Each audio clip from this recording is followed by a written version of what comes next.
Барша пайғамбарларға тән болған қасиет мешіт салу. Мешітті ардақты пайғамбарымыз Мұхаммед Мұстафа саллаллаху алейхи уассалам Мекке қаласына, Медина қаласына хижрет жасап келгенде, Медина маңына тоқтап, сол жерден ең алғаш ислам тарихындағы Құба мешітін салады. Құба мешітінің құрылысына етене араласқан пайғамбарымыз саллаллаху алейхи уассалам бір емес, екі қолына бірдей тастарды көтеріп, ең ауыр деген ағаштарды көтеріп тасып жүреді.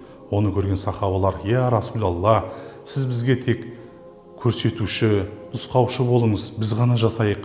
Я Расулалла, сіз ауыр заттарды көтермеңіз» дейді. Сонда пайғамбарымыз Мұхаммед Мұстафа саллаллаху алейхи уассалам: «Бір тас өзім үшін болса, екіншісі ол үмметім үшін» деген.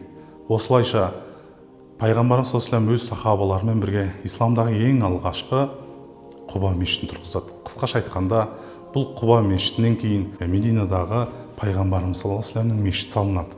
Осы уақытта жұма намазында күллі мұсылмандар пайғамбарымыз саллаллаху алейхи уассаламның мешітіне барып оқығысы келеді. Пайғамбарымыз саллаллаху алейхи уассаламмен бірге намазға сол мешітте бір сапта тұрады. Пайғамбарымыз саллаллаху алейхи уассаламның сүннеті бойынша әр сенбі күні, жұмадан кейін пайғамбарымыз саллаллаху алейхи уассалам үйінен дәрет алып келіп, сол Құба мешітіне келіп, 2 рәкат намаз оқитын болған. Себебі жұма күні барша мұсылмандар Медина қаласындағы үлкен мешітте болса, пайғамбарымыз саллаллаху алейхи уассаламның мешітіне жұма намазын оқыса, сенбі күні, яғни жұма күні Құба мешіті бос қалған үшін жұбату халінде мешіттен «Сені бос қалдырғанымыз үшін кешірім сұраймын» деп пайғамбарымыз саллаллаху алейхи уассалам 2 рәкат намазын оқыған.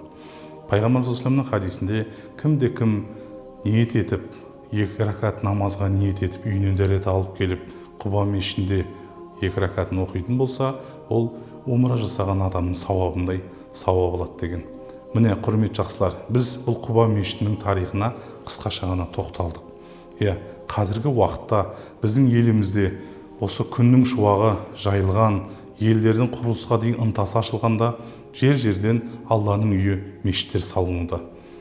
Алаш қайраткері Міржақып Дулатұлы бабамыз өз өлең шумақтарында былай дейді: «Жарар еді ортадан мешіт салсақ, қаза қылмай намазды барып тұрсақ, бір ғалымды фазылзаттан имам сайлап, байларым жиналып уақыт қылсақ» деп. Міне, қазіргі уақытта барша ел болып жиналып, өз ауылымыздан, өз өлкемізде мешіт салынып жатқанына куәміз.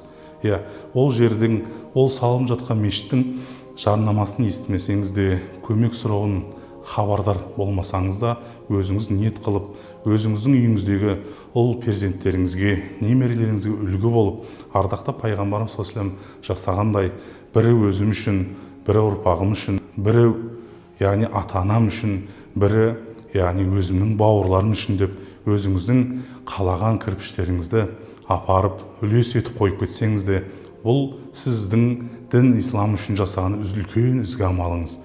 Кім деген бұл өмірден өтіп кетсе де, артынан барып тұратын үздіксіз уақып амал. Ізгі амалдарыңыз көп болсын. Жақсы күндерімізде жолыққанша.